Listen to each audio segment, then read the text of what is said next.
ናይ መልእኽቲ ጳውሎስ ናብ ሰብ ኤፌሶን ክኸውን ከሎ ምዕራፍ 1 ቁጥሪ 1 ጳውሎስ ብፍቃድ አምላኽ ሐዋርያ ክርስቶስ ኢየሱስ ነቶም ኣብ ኤፌሶን ዘለዉ ቅዱሳንን ብክርስቶስ ኢየሱስ እሙናትን ካብ እግዚአብሔር አቡናን ካብ ጎይታና ኢየሱስ ክርስቶስን ጸጋን ሰላምን ምሳኻትኩም ይኹን። ብክርስቶስ ዝርከብ መንፈሳዊ በረኸት ቁጥሪ 3 እቲ ብመንፈሳዊ በረኸት ዘበለ ብክርስቶስ ገይሩ ኣብ ሰማያት ዝባርኸና አምላኽን አቦ ጎይታና ኢየሱስ ክርስቶስን ብሩኽ ይኹን። ከምቲ ብፍቕሪ ኣብ ቅድሚኡ ቅዱሳንን መንቀብ ዘይብሎም ምእንቲ ክንከውን ቅድሚ ምስራት ዓለም ብኡ ዝሓረየና በቲ ፍቁር ብኡ ዝጸገወና ንውዳሴ ክብሪ ጸጋው ብፍታው ፍቓዱ ብኢየሱስ ክርስቶስ ንርእሱ ውልድ ክንኮኖ ቀደም መደበና ብኡ ብደሙ ምድሓን ማለት ከምቲ ሃብቲ ጸጋው ሕድገት ሓጢአት ኣሎና ከምቲ ብኡ ዝመደቦ ስምረቱ ነቲ ምስጢር ፍቓዱ እናኣፍለጠና ነቲ ናይ ምልኣት ዘመናት መጋቢነቱ ኣብ ሰማይ ዘሎን ኣብ ምድሪ ዘሎን ኣብ ክርስቶስ ምእንቲ ኸጠቕለልሲ ብኩሉ ጥበብን ብኩሉ ኣእምሮን ነዚ ጸጋው ኣባና ውሓዞ ንሕና ቀደም ብክርስቶስ ተስፋ ዝገበርና ንውዳሴ ክብሩ ምእንቲ ክንከውን ንሕና በቲ ኩሉ ከምቲ ምኽሪ ፍቓዱ ብሓሳቡ ዝገብር ቀደም እተመደብና ነቲ ዕድል ርስቲ ብኡ ረኸብናዮ። ንስኻትኩም እውን ብኡ ቃል ሓቂ ናይ ምድሓንኩም ወንጌል ምስ ሰማዕኹም ብኡ እውን ምስ ኣመንኩም ብናይ ተስፋ መንፈስ ቅዱስ ተሓተምኩም ንሱ ንምድሓን ጥሪቱ ንውዳሴ ክብሩ ዕርቡን ርስትና እዩ።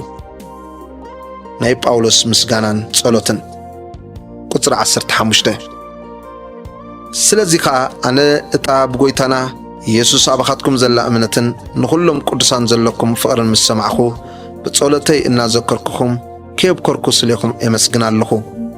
ኣምላኽ ጎይታና ኢየሱስ ክርስቶስ ኣቦ ኽብሪ ብፍልጠቱ መንፈስ ጥበብን መንፈስ ምግላጽን ምእንቲ ክህበኩም እሞ ዓይንቲ ልብኹም በሪሁ ተስፋ ጽዋዕኡ እንታይ ምዃኑ ሃብቲ ርስቲ ክብሩ ኣብ ቅዱሳን እውን እንታይ ምዃኑ ክትፈልጡ እጽልይ ኣለኹ።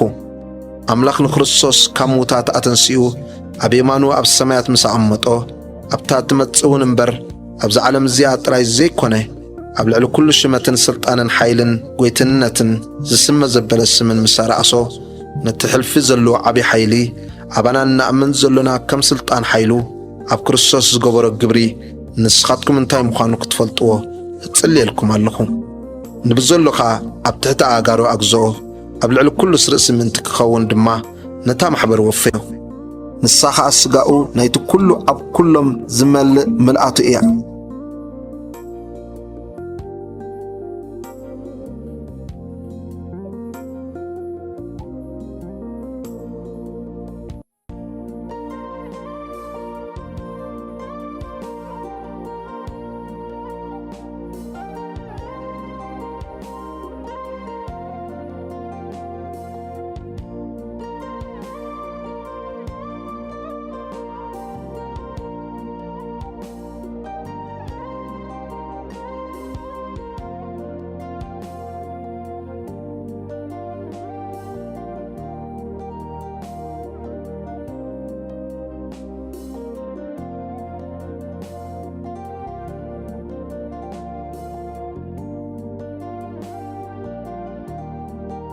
መልእኽቲ ጳውሎስ ናብ ሰብ ኤፌሶን ምዕራፍ 2 ብክርስቶስ ሕያው ምዃን ቁጥሪ 1-2 ንስኻትኩም ቀደም ከም ንብረት እዚ ዓለም እዚኣ ከምቲ መንፈሱ ሕጂ ኣብቶም ደቂ ዘይምእዛዝ ዝገብር ዘሎ ሓልቓ ስልጣን ኣየር ተመላለስኩም ብበደልኩምን ብኣበሳኹምን ሙታት ዝነበርኩም ንኣኻትኩም ሕያዋን ገበረኩም።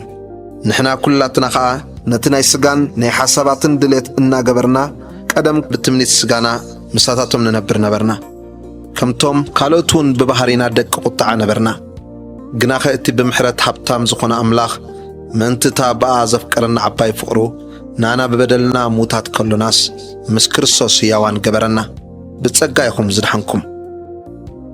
ቁጥሪ 6-7 ምስኡ እውን ኣተንሳኣና ኣብቲ ዝመጽእ ዘመናት ብሕያውነቱ እቲ ብሉጽ ሃብቲ ጸጋኡ ብክርስቶስ ኢየሱስ ኣባታትና ምእንቲ ከርኢ ኣብ ሰማያት ብክርስቶስ ኢየሱስ ምስኡ ኣቐመጠና። ሓደ እኳ ከይምካሕሲ ካብ ግብሪ ኣይኮነን እሞ ብእምነት ብጸጋ ኢኹም ዝድሓንኩም። እዚ ከዓ ውህበት ኣምላኽ እዩ እምበር ካብኻትኩም ኣይኮነን። ፍጥራቱ ኢና እሞ ነቲ ኣምላኽ ክንመላለሰሉ ኢሉ ቀደም ዘዳልዎ ሰናይ ግብሪ ብክርስቶስ ኢየሱስ እተፈጠርና ኢና። ኩልና ብክርስቶስ ሓደ ኢና። ቁጽሪ 11 ስለዚ ኸዓ ኣቱም ኣሕዛብ ብስጋ በታ ኢድ ኣብ ስጋ እትገብራ ግዝረት እትበሃል ቀደም ዘይ ግዝረት ከም እተባሃልኩም ዘክሩ። በቲ ዘመን እቲ ብዘይ ክርስቶስ ከም ዝነበርኩም ካብ ሕብረት እስራኤል ፍሉያት ነታ ኺዳን ተስፋውን ኣጋይሽ ትጽቢት ዘይብሎም ኣብዚ ዓለም እዚኣ ብዘይ ኣምላክ ከም ዝነበርኩም ዘክሩ። ሕጂ ግና ኣቱም ቀደም ርሑቓት ዝነበርኩም ንስኻትኩም ብክርስቶስ ኢየሱስ ብደም ክርስቶስ ቀረብኩም። ንሱ ነዞም ክልተስ ሓደ ዝገበረ ነቲ ኣብ መንጎ ዝነበረ ክልካል ቅጽሪ እውን ዘፍረሰ ሰላምና እዩ እሞ ብርእሱ ዕርቂ እናገበረ ካብዞም ክልተ ሓደ ሓድሽ ሰብ ምንቲ ክፈጥር ነቲ ጽልኢ ንሱ ኸዓ ሕጊ ትእዛዝ ብስርዓት ብስጋኡ ስዒሩ ብመስቀሉ እውን ነቲ ጽልኢ ብኡ ቀቲሉ ንኽልቲኦም ብሓደ ስጋ ምስ ኣምላኽ ኣተዓረቖም።